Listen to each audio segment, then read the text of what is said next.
Hello everyone. The topic that I would like to discuss with you, it is a constant continuation of the moral theory of Immanuel Kant, the ontological ethics, or also known as duty ethics. To start with, here we will expound the understanding of categorical imperative. As previously discussed, Kant's version of duty-based ethics was based on something that he called the categorical imperative, which he intended to be the basis of all other rules. A categorical imperative is a rule that is true in all circumstances. Now, here is the first formulation of the categorical imperative of Immanuel Kant. It says that moral rules must be universalizable, meaning act or always act in such a way that you can also will that the maxim of your action should become a universal law. So what does this mean? In simple terms, we have to always act in such a way that you would be willing for it to become a general rule that everyone else should do the same in the same situation. So this means that if you are not willing for that ethical rule you claim to be following to be applied equally to everyone, including you, then that rule is not a valid moral rule. Because I can't claim that something is a valid moral rule and make an exemption to it for myself and my family and friends. So that becomes a double standard and it is not acceptable. So in the simplified course pack that I gave you, as an example, if I wonder whether I should break a promise, I can test whether this is right by asking myself whether I would want there to be a universal rule that says it's okay to break promises. Since I don't want there to be a rule that lets people break promises they make to me, I can conclude that it would be wrong for me to break the promise I made. So, if the ethical rule you claim to be following cannot logically be made a universal rule, then it is not a valid moral rule. Okay? So, that's about this first formulation. The second formulation of categorical imperative is that moral rules must respect human beings. So what does this mean? Kant thought that all human beings should be treated as free and equal members of a shared moral community. And the second version of the categorical imperative, here it acknowledges the relevance of intention in morality. It means act so that you treat humanity both in your own person and in that of another always as an end and never merely as a means.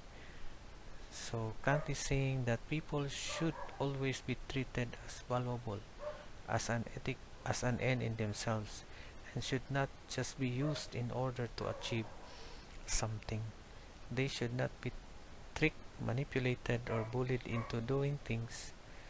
And this resonates strongly with disapproving comments such as he's just using her, and it underpins the idea that the end can never justify the means. So for example, treating a person as if they were an inanimate object. So this is not morally acceptable in this theory. Or if you are going to coerce a person to get what you want, so you are not treating the person as an end of themselves, but you only use them, or you are deceiving a person to get what you want. So Kant doesn't want to say that people can't be used at all, meaning like for example a driver is using these people, carrying them to their own places for him to have money, But at the same time, the passengers can be also considered as being used by the passengers for them to reach their destinations, but we are not really just simply treating them as an object, but we also consider them as an end of themselves, meaning that they are also helping these people reach their destination as a driver, as a jeepney driver. And likewise, you as a passenger, you are not just simply using the driver, but you also somehow help the driver earn a living. So that's actually what it means by respecting human beings in my own simple understanding of this theory. Now, what is the importance of duty? Kant thought that the only good reason for doing the right thing was because of duty. If you had some other reason, then that you would not have acted in a morally good way. So by following our duty, that is what makes us morally good, and this duty is actually something that is universal, and it is not dictated by religion or dictated, but it is actually dictated because of our capacity of reason. So that's what it means by the importance of this duty to one another. At this point, let's talk about the strengths and weakness of Kant's moral theory. Let us begin with the strengths of this theory. Number one, this one strength is that it is not consequentialist, meaning Kant easily shows the fatal flaw of utilitarianism, as we all know and discussed already. So a bad act can have a good consequence, but Kant does not really allow this mistake. Number two, it is universal. So this theory provides moral laws that hold universally, regardless of culture or individual situation. Number three, it is clear, meaning Kant give us a system that a child could even understand. No, would you like it if someone did that to you? So that is, of course, the answer is no. Then don't do it to someone else. No. Then number four, autonomy. It means that this theory has the greatest respect for human dignity and autonomy. Number four, it is rational, because Kant is not swayed by emotion. This theory does not allow us to show favoritism for friends. It is purely rational theory. Number six, human rights. No? This theory provides a basis for human rights. No?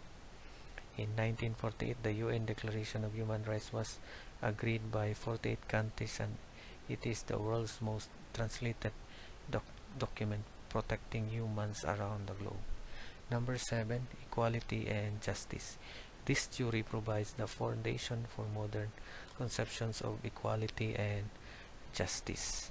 Number eight, in international law, this ethical theory underpins most of other countries, especially first world countries, or many international laws. No? So when Jacques Quivervian tried to defend his killing of Thomas Yoke, the judge limited the evidence he could introduce, saying it didn't matter if he intended to help Mr. Yoke and if Mr. Yoke wanted to die. What was important was the act itself. Number nine, it is objective. So this theory gives objective standards and independent of our own interests, cultural biases, and etc. Number 10, it is a duty. At first, it may seem better to act out of compassion. However, it is possible to make bad choices out of love. So acting out of duty is always right. Number 11, it is reliable. This theory has a system of rules, works, and everyone knows what their obligations are.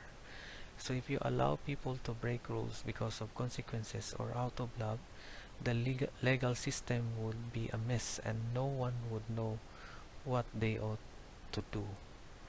Number 12, authority. It has authority. This theory doesn't make sense to say we ought to break promises. If that was so, promises would mean nothing. This makes Kant's rule logical and reasonable, giving them a real authority. And lastly, ends in themselves. Kant's respect for human life is being challenged by changes in medical ethics, but many holds this as the most important aspect of this theory. So that's all for this strength of this theory. Now, weaknesses. So what are the weaknesses of this theory? Number one, as to the consequences, no? There are some occasions when consequences are so severe that many think it is better to break a rule than allow awful things to happen. So this is one of the weaknesses of this theory. Number two, this theory is inflexible, meaning you should be able to break an unhelpful rule if the individual circumstances warrant it. Number 3, lack of motivation. This theory, realizing that something is irrational, like illegally downloading music for example, doesn't give any motivation to do the right thing.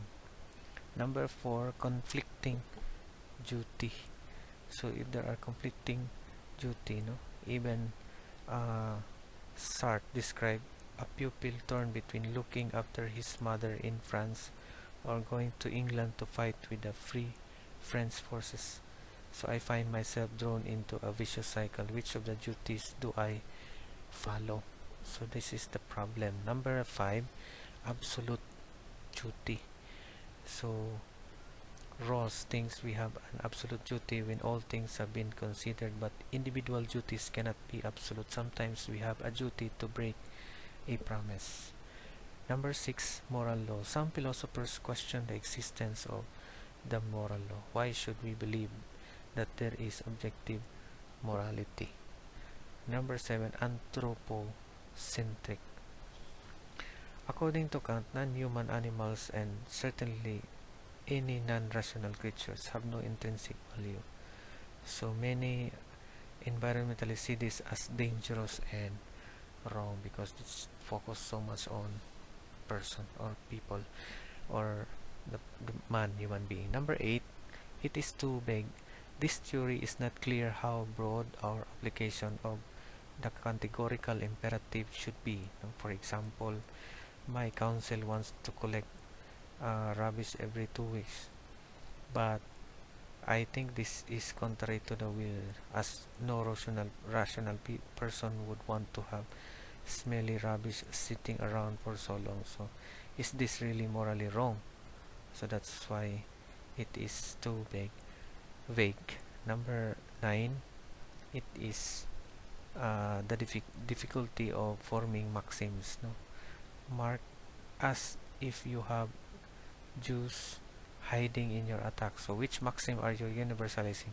Do not tell lies or do not expose others to violence. So that's why it is difficult to form a maxim of this theory. And number 10, a priori. Some have criticized the claim that we work out our duty as a priori. Surely we need to refer to experiences to work out what is right, particularly in modern medical ethics. Number 11, this theory is unrealistic. Kant asked us to follow maxims as if they were universal rules, but just because we act this way, it doesn't mean others will. So for example, a fascism makes sense as a law of nature, but if we choose to be fascist, we would be a sitting duck for any non-conscience. Number 12, it is unforgiving. Kant believed in retributive justice, an eye for an eye. It does not allow for mercy. Bentham believed punishment should be rehabilitated. It should make things better rather than just get revenge. And lastly, every situation is unique. So universal rules are not helpful in the real world where every situation is different. If no two situations are the same, morality should be relativist, not absolutist.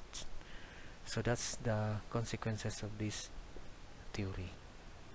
So this is all for my continuation about this discussion of deontological ethics or duty-based ethics. If you have questions or clarifications, feel free to message me.